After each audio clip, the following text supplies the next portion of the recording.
I'm going to teach you harmony today, from start to end, and well, at least the majority of Western harmony, and of course, an impossible task, but it is a little more possible because actually each one of you is an expert in Western harmony. You have a very detailed, implicit knowledge of harmony. Each one of you have that, and therefore, what I will need to do is just to reveal to you explicitly what you have already in your ears. And once we try to express the rules of harmony explicitly, then it's much harder, actually. And not only that it's very hard to put those rules into a coherent theory, it is also, through history, was an open issue, and still in a way is an open issue, even what are the basic elements that harmony should be described. What are the representation of the letters and the words? And what are the letters and the words of harmonic syntax? So I'll try to devote part of my lecture to review these historical issues that are, I guess, not even spoken much within the context of music, because they are very important in terms of understanding the complexity and the difficulty of even representing harmony. So before I'm going to actually start talking, so the lecture will be divided into two. In the beginning, I'll have a kind of historical overview about representing harmony. And the second part will be the actual practical course, and I'm going to review issues in the harmony. I'm going to give you a description of a Western harmony, a Western music harmony. But before I start, I want to discuss some preliminary issues that are quite important and a little hard to understand. So the first thing is, what is a chord? Okay, what is harmony? So I think Ron, in a way, presented in the last lecture the fact that in many cultures there is, of the continuum of sound that Ellie spoke in the first lecture, there are only there is a selection of discrete tones or pitches that are used actually in actual music, and this is a phenomena. In many different cultures, it is a different selection, but it is a cross-cultural phenomena. It's a way, it's a digital kind of communication. With a discrete number of symbols. And this discrete number of symbols has a certain distribution, statistical distribution, and this is what it's called scale. A scale is a certain distribution, and usually a scale is centered around one note, one pitch that is most frequent and is a kind of a center. Okay? So in this world of discrete tones, harmony is an organization of chords, sequencing of chords, and chord is a combination of tones.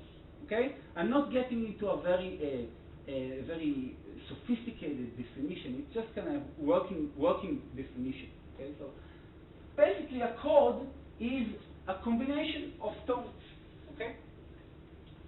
But this is a little more delicate. And the third thing is, I want to give you an example, a musical example, and please count the number of chords that you hear. Okay?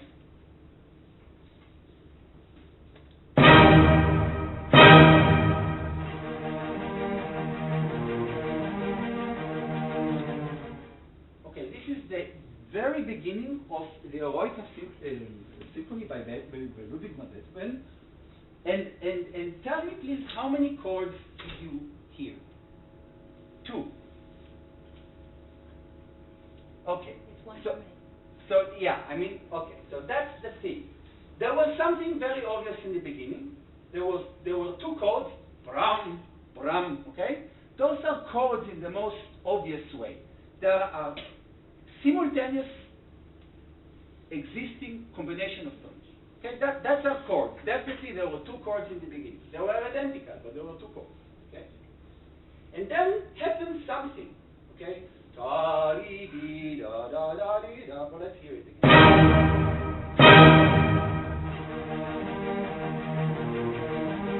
Okay? So you hear this cello and strings. What are they playing? For musician, this is again one chord. Okay?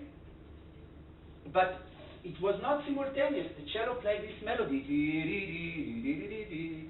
But musician will say that he articulated a chord, or he played inside a chord. Okay? So a chord could be either simultaneous, like in the beginning, or could be implied or derived, in the sense that it's some emergent property of a certain tone. Musician will even say, even if there were only this cello and not these things above, ta ta ta ta ta ta, whereas a ti da da da dee, they would still say that this melody articulates this chord. So the correct answer, how many chords? There were only one chord here, E flat major. Okay. So that is a little hard to understand that, but it's very important to understand that a chord is not only something that is simultaneously happening in one time. Okay? Is it clear? Can I advance? Okay. So the next thing is harmony, being the sequencing of chords, as I defined it, is actually kind of clash between two different types of constraints. The first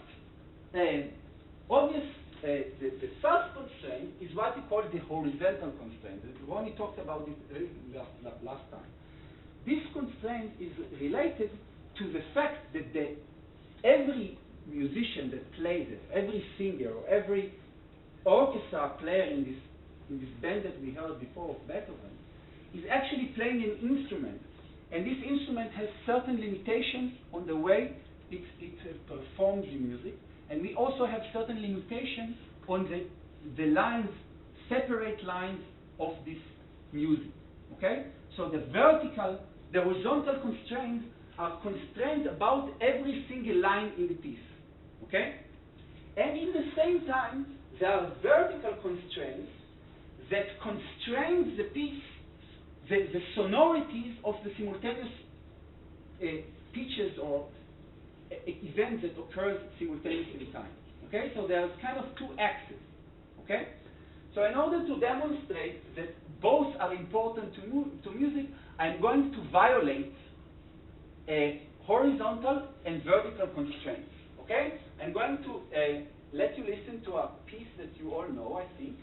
Okay, let's listen to the piece, the original.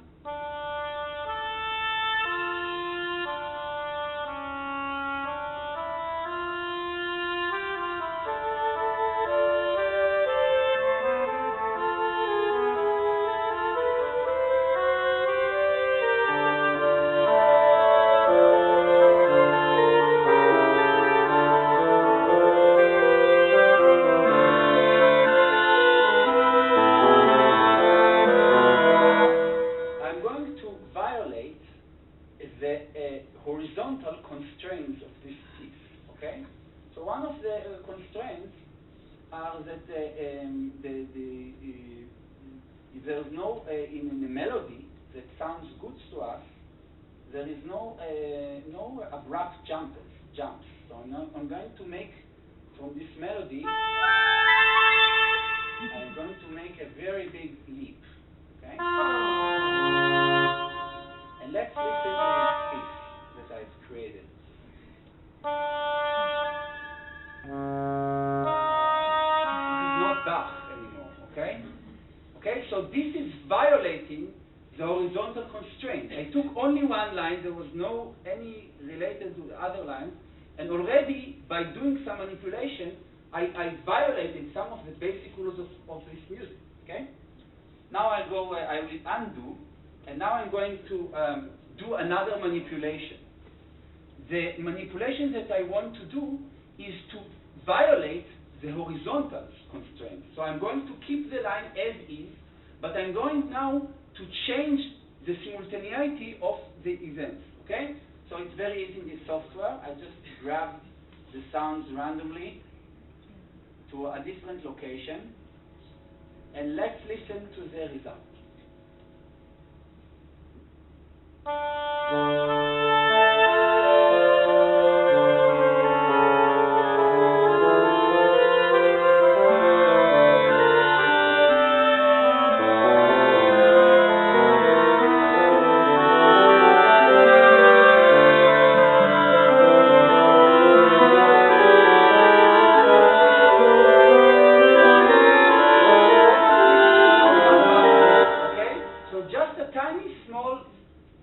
Move I didn't change the line, just move them slightly, and this is ruined completely this piece. Okay. So now that we I explained that musicians call the horizontal constraints, they call them counterpoint or voice leading, and because it's about how the voices are contour melody. And vertical constraints are usually called harmony or chord organization. So both are important if we want to understand the structure of harmony. Okay. So now I'll go into a kind of historical overview, and I'll describe you how people thought about the representation, about how to describe chords. And we'll discover that the essence of what is a chord, what are the basic elements, how to represent it, is a very something that has changed significantly over the years. So let's start with a beautiful piece by Josquin de Prez. And this piece is actually a homage for the very famous composer, Netherlands composer called Ockeghem.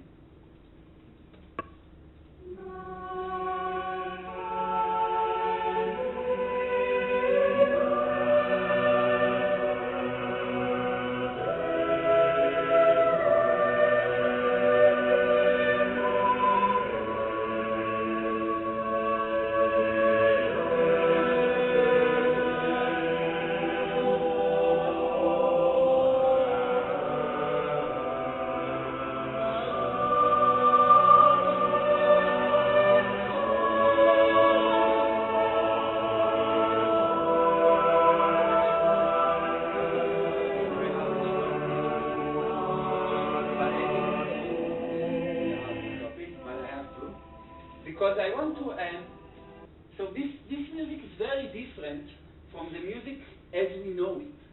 And I'm going to ask you, what is, you had many voices, okay? You heard them. So I'm asking you, what was the most important voice in this music? What is the basis of in what voice the composer started?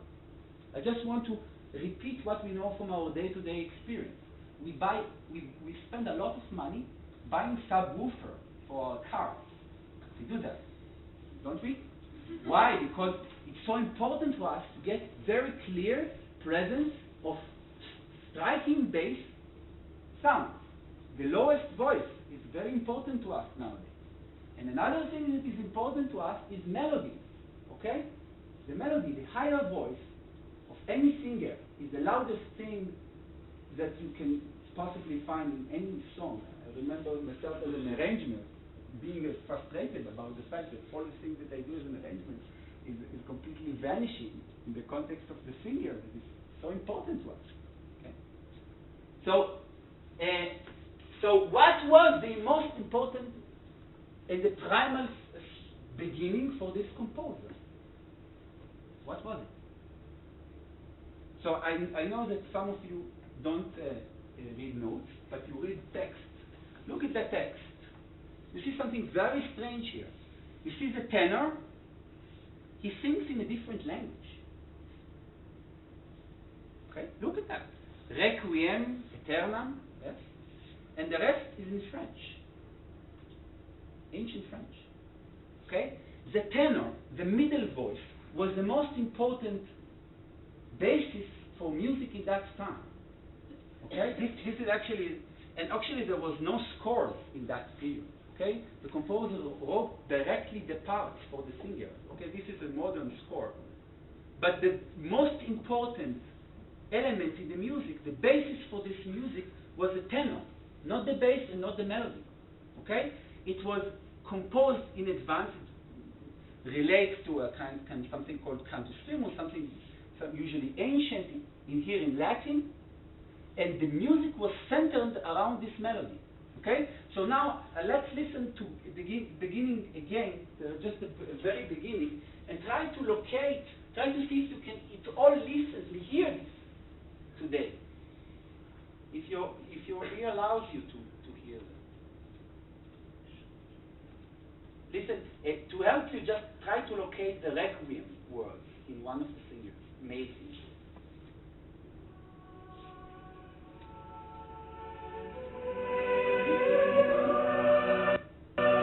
Your chances.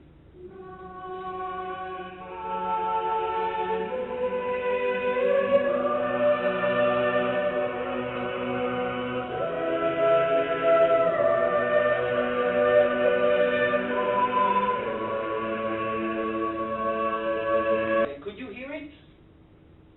Very hard, okay? So our ears and the way they understand, in a sense, harmony in that period was completely different. Okay, I'm jumping just about 150 years later. We are now in the middle of the Baroque period, and the example is from a beautiful song by Purcell, Henry Purcell. Let's listen to the beautiful example again.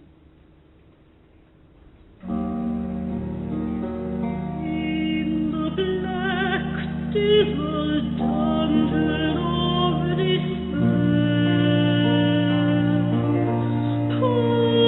pined with tormenting care, racked with my fears, drowned in my tears, with dreadful expectation of my doom, and certain horrid judgment soon to come. This is very different type of music, okay? What we hear is much closer to what the music that we know today. There is two voices here, okay? Mainly there are three instruments, two voices. One is a melody, okay? And the second is a bass played in organ and some kind of keyboard instrument. I'm not sure if it's a harpsichord or some kind of ancient instrument. I'm not sure. Okay? So there is a keyboard instrument and there is an organ that plays the bass, okay, the lower notes.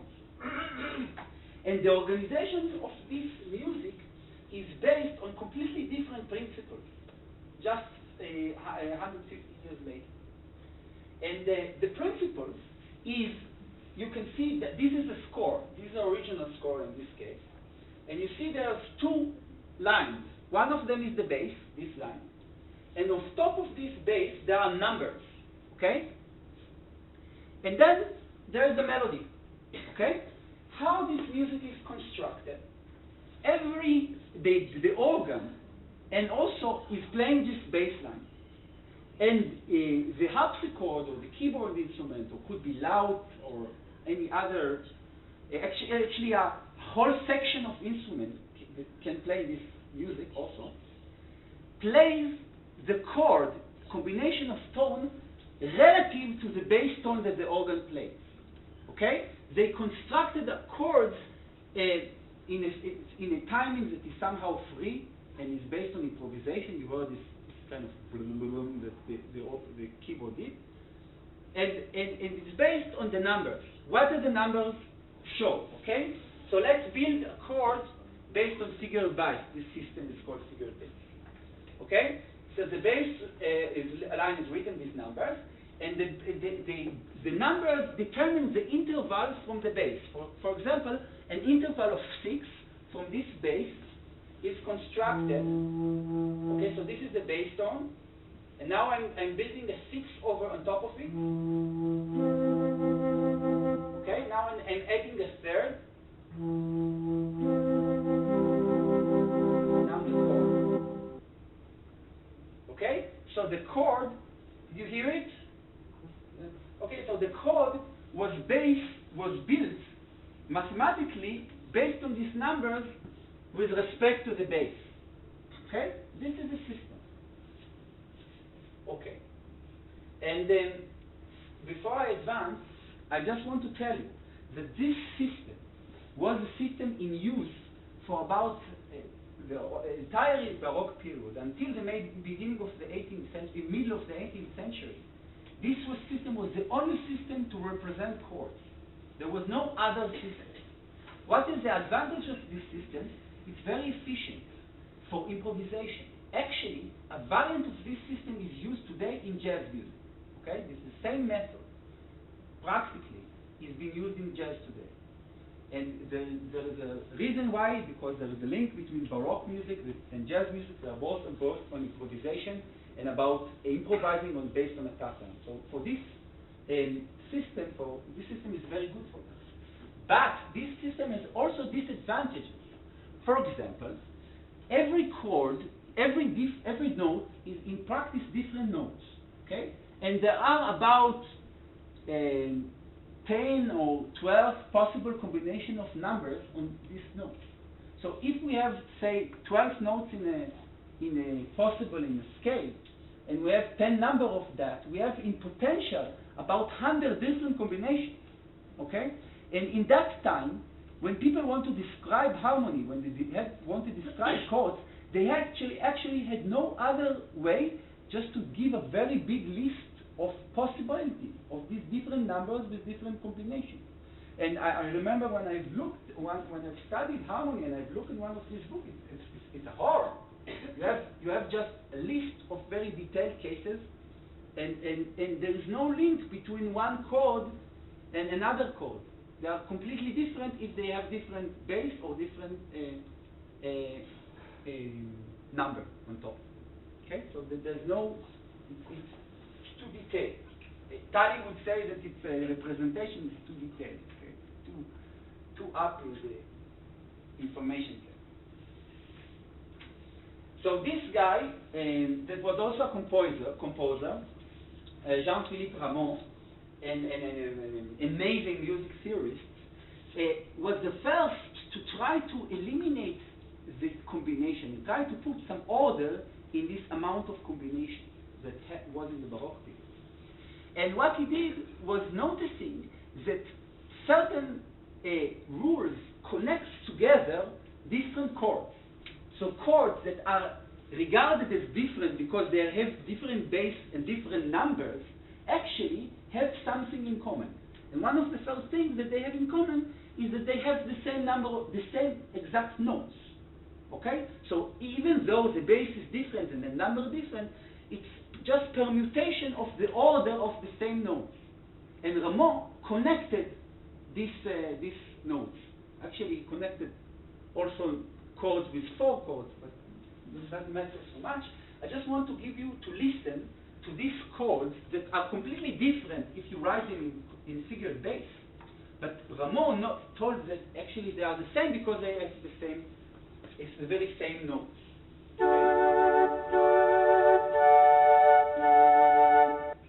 Not surprising, okay? They sound similar, isn't it?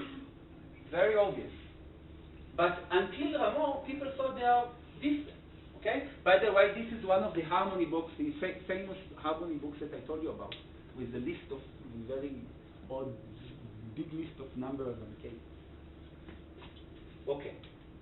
So, another thing that he noticed that most chords, a lot of the chords are actually built from structures that have thirds in it. Thirds means just skipping each time one note. Okay, so the interval of a third. So he noted that most of the chords are of this form, and some other chords are, if you permute them rightly, you can put them into a form that they look like thirds. Okay, so you can rearrange them that they will be just a sequence of thirds. Okay, and the speculative idea that Rameau had, and the very interesting idea, he said that even chords that have other tones, there are actually some alteration of chords with thirds.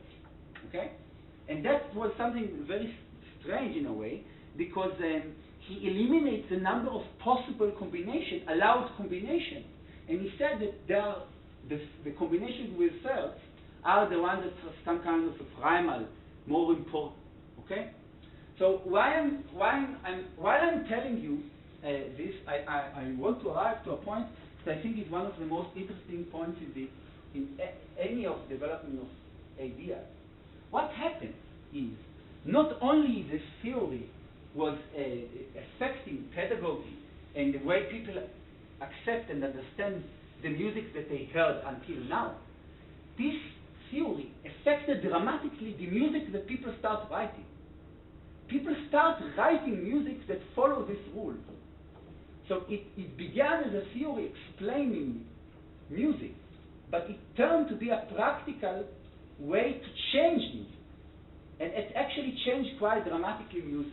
So I want to show you music before and after Rameau. This is the first piece.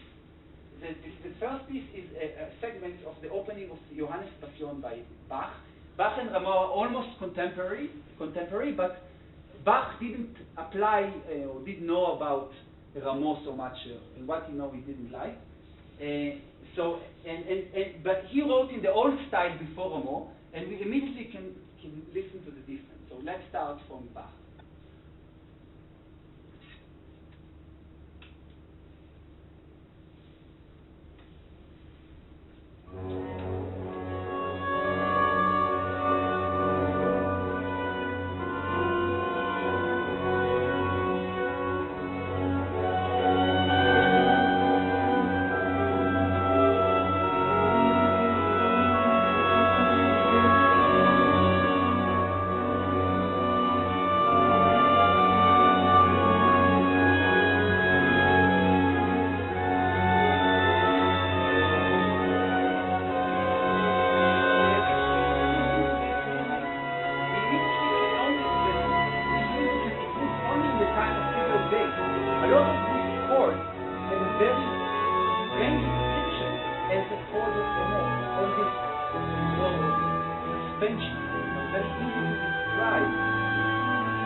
And now let's listen to the music that Rameau wrote himself, based on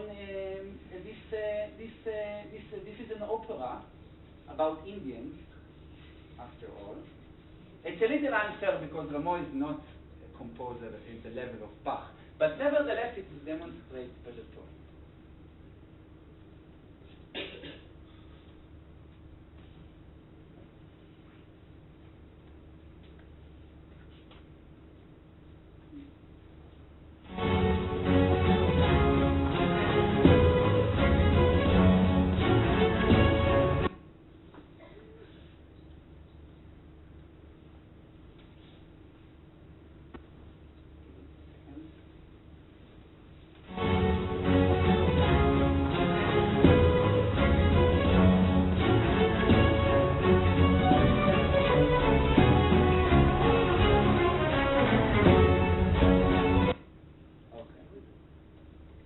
You got the point, okay? This is completely different type of music, isn't it?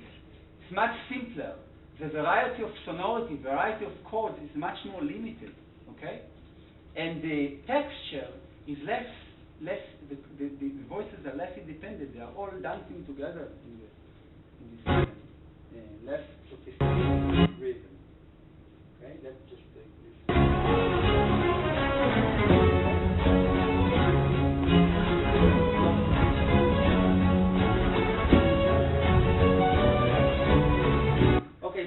Rameau wasn't that sophisticated with this method, but most of the examples that we'll hear in the future, in the next slide, when I demonstrate from Mozart and from Schubert, they actually mostly followed Rameau and not Bach so much.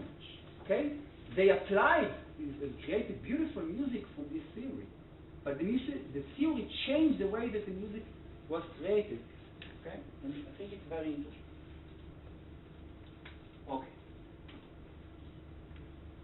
So the next advance in the technique of representing harmony is a system called Roman numerals.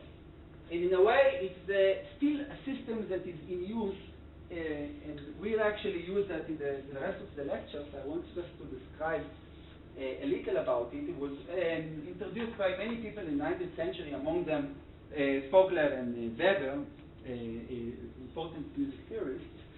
And I'll explain you a little more about it later, but first, just few of the things. So in a way, Roman numerals adapted the ideas of Rameau and combined them with ideas from figured bass. And the representation is quite elaborate. So there are numbers, and there are hints for the figured bass numbers, okay? So they represent intervals from the bass. But there are these Roman numerals, these numbers here. The numbers here represented something that is called scale degrees, okay? Those are certain type of combinatorics that I'll soon describe you. And in this way, it's different because the number is the one that determines the type of the chord and not the bass, like in figured bass, okay? Now, to advance, I want to demonstrate to you what is a scale degree, okay? So before I do that, I just want to tell you that in the meantime, while we said about this period, there was also an advancement in certain selections of something that relates more to melody, and that is the dominance of major and minor chords. In the same period, maybe there is connection, I don't know. In the same time, musicians start using more and more out of the maybe 14 possibilities in the medieval time and 7 possibilities in the Renaissance, they start to use more and more just 2 scales, okay? And based on these scales, they constructed the harmony. So in order to show you that, I'm going to show you a demonstration, a computer demonstration.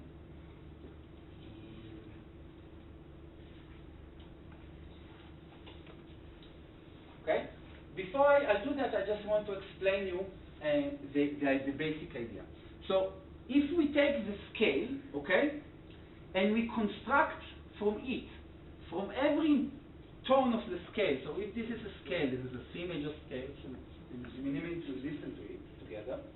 So if this is a C major scale, we can create from each of the scale notes, each of the 7 scale notes, 1, 2, 3, 4, 5, 6, 7, we can build a thirds on top of this chord. So every other note, we take every other note, and the basis is this scale, note in the scale, okay?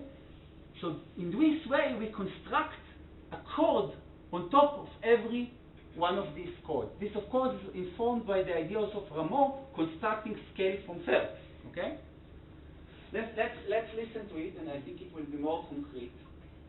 Okay, so this is the piano. Now I'm going to play on this piano. Oops. I'm going to play a major scale, okay? Okay, this scale usually in classical music is related with happiness, with completeness, with this is very joyful. Now I'm going to play the third scale, the minor scale.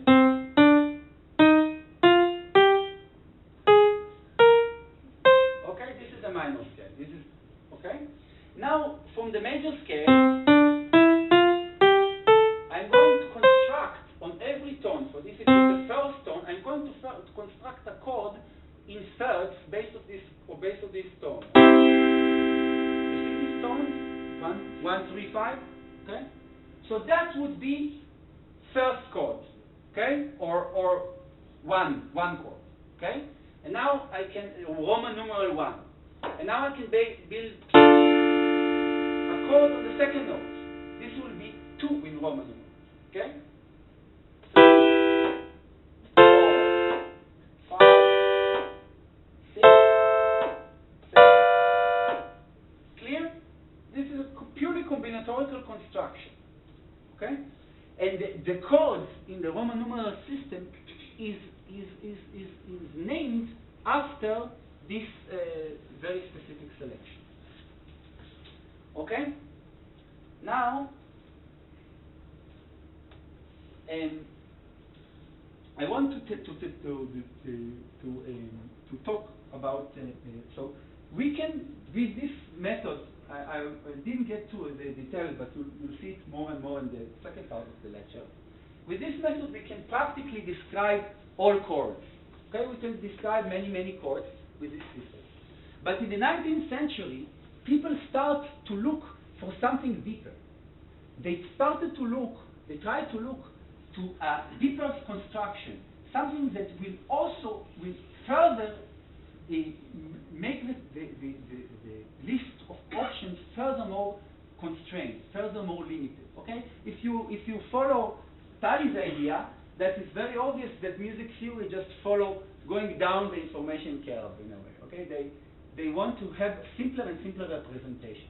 So in the 19th century, people tried to look for a simpler representation, and Rameau was the first to categorize the different chords into 3 families, okay?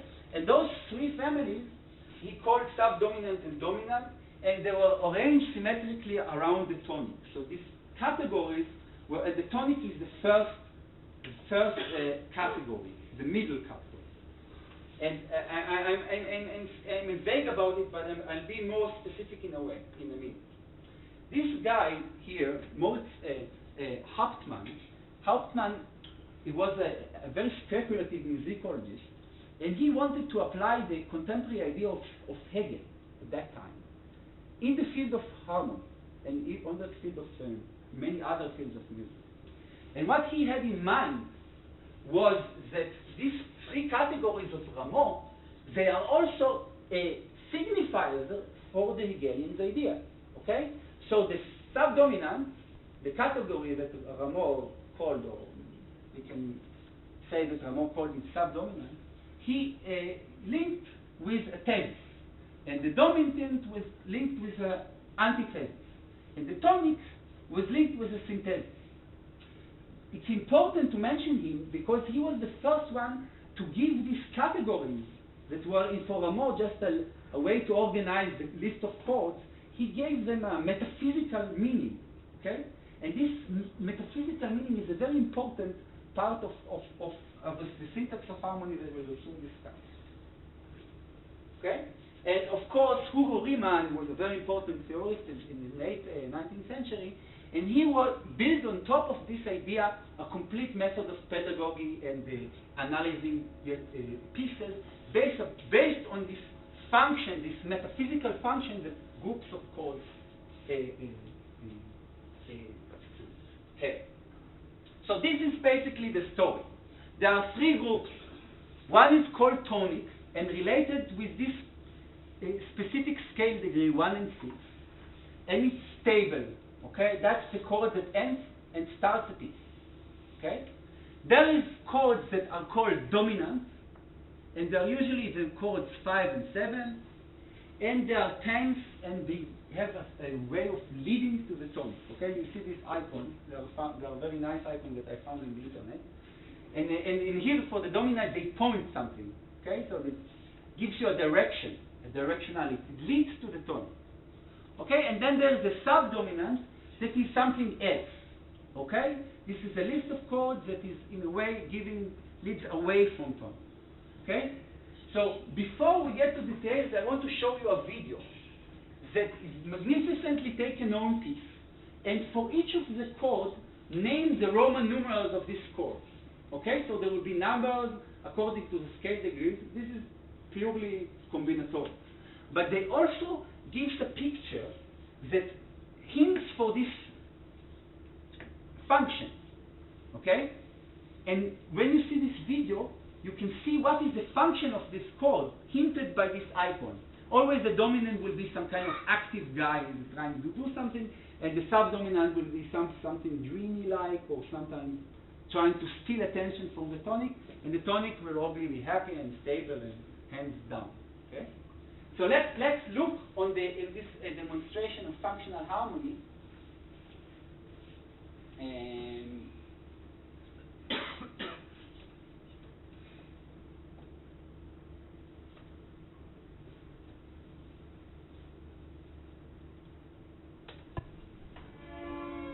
no, this one, sorry. Different nota. Sorry.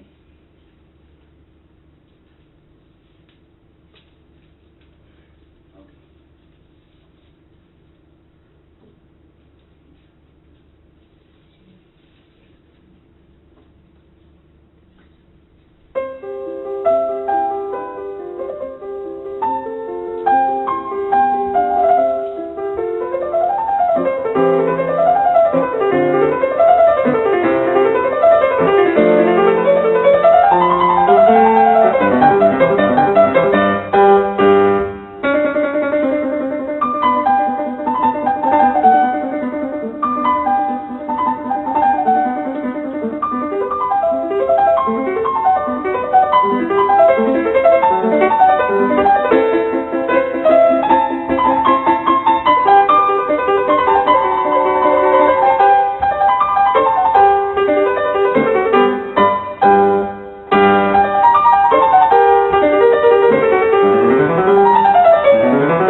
So it gives you very clear that the woman that did that didn't try to illustrate the piece. He just used the chords and the common name that all musicians share about the emotional impact of them, about this metaphysical maybe charge that these chords have. And based on that, you can actually see that the piece makes much more sense. Okay, in a way, it gives you something of the categories and of the elements of this music. And interestingly, this whole idea of function, Mozart had no idea about that in that time. Okay, it wasn't existing in his description. It's only 19th century way to look at this music. Okay. So I want to make a break soon. I just want to describe you very briefly, three topics, three slides that describe music theory from the 19th century onwards. Because most of the second part of the talk will be dedicated to this, explaining you the details of the different chords that appear on this video that we just heard. You remember this? On this chord, there were several strange signs there, the 505 and all many numbers there. So we're going to describe in details what does number means and how they work, and we'll get an understanding of the syntax. But before that, I want to describe you few of the directions that music theory took places from that period onwards. Okay, and that's one of the most interesting direction is this theorist called Heinrich Schenker, and we get a lecture up with True Schenkerian in the one of the ending lectures of this course, and he will talk about Schenkerian analysis in much more detail. But just want to give you some insights about what this theory is about. So what Schenker believed, he believed that the rules that applies for a very short-term structure, the rules that apply for how we talk about the progression of one chord to another, also apply on combination of chords and combination of chords, and the same rules hierarchically also apply for the entire of piece. Okay? And he believed that all good music, okay, and everything that doesn't follow this rule is bad music, but he believed that all good classical music has only one pattern. I'm going to give you to listen to it, okay? This is the pattern. This is the only thing you need to know in order to understand all the hierarchical level of classical music. And this, what we have, is a progression from tonic, from the first chord to a dominant, and back to a tonic. That's the entire story. And it's not only a story of how chords, sequences of chords that we just described, but also how sequences of chords are organized in sequences of sequence up to the level of the entire piece. Okay? So this is kind of a very hypothetical, very interesting structure that he spoke about. But in music theory, there are people that don't believe him completely, and there's a big struggle about the basic assumptions that Schenker had. One of the assumptions he had is the main players in this game are the tonic and the dominant. But you remember, in the picture that I showed you from the 19th century, the picture of Riemann showed, there were three functions: tonic, dominant, and subdominant. They're going leads away. So part of the quarrel, the surface part of the quarrel is about either any subdominant. Okay? So this is I'm pointing it out because it's very interesting to see that today, even today, there is no single understanding what are the elements, what are the letters, what are the syntactic element of this phenomenon. Okay? Is this subdominant is important, or is it just something that is a kind of foot comment between tonic and dominant? Okay? So musicologists, they don't know, they're still quarreling. And this is kind of the other guy, and it's called neo-Riemannian theory, following some of the ideas of Riemann. They use a very sophisticated mathematical language and speculative, most of it, and they mainly emphasize not the relation between chords based on fifths, but rather on more on thirds, and they have a very elaborate way to describe music that works especially for late romantic music. And another thing that I want to mention before the break is that there were very important attempts to try to connect what we just spoke about into a cognitive experimental paradigm. And one of the most influential work was this work by Kuhlmann-Terzater from '82. And I'm not going to describe this work, but in a way, what they wanted to show and what they showed and manifested, that each of one of us indeed has a lot of knowledge of this structure that I'm going to show you and that we discussed in this lecture, has a lot, and we know a lot about it. So, for example, one of the experiments they did, they let people listen to real music, and you have a probe tone, some interfering tone, and people have just to rate how much this tone is interfering with the music, how much is annoying. Okay? So this is a very simple task. We can do it cross-culturally, we can do it for non-musicians, and surprisingly, even non-musicians were extremely sensitive to very delicate differences that music theorists talked about and quarreled about before. And they were able, in a way, to reconstruct experimental some of the relation between chords a scale that theorists predicted, and this is a very interesting thing, is they even create dynamic maps of listening, and they could show that we're actually very sensitive to these structures. Okay, so let's take a break now.